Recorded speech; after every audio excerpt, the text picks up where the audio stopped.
وبعدين انت لو مش هتوفر لي كل ده انا هتجوزك ليه؟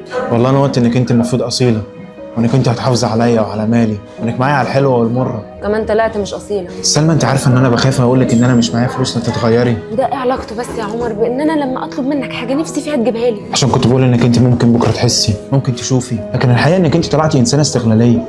كل نظرتك للراجل ان هو بنكه وخاتم سليمان ينفذ لك اللي انت عايزاه ويعيشك في عيشه انت ما عشتهاش في بيت اهلك. ما تجيبش سيره اهلي على لسانك. بعدين تيجي انت ايه في بابا اصلا؟ انت مجنون. انا فعلا هبقى مجنون لو كملت معاكي. بقول لك ايه، هاتي الدبله دي كده، هاتيها. انت اتهبلت يا عمر؟ انت عايز تاخد الدبله؟ هاتي بقول لك. وحاجتي تجهز بقى عشان انا باجي اخدها، وبخلي بابا بقى يصرف عليكي يا بتاعي بابي.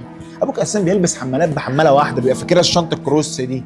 انا عايز شنطه ب 7000 جنيه، كانت هنيله اللي عايزه خلف. وبخلي بابا بقى يحاسب لك على الحاجات دي كلها. ها يلا سلام. سلام يا بنت حسين ورده.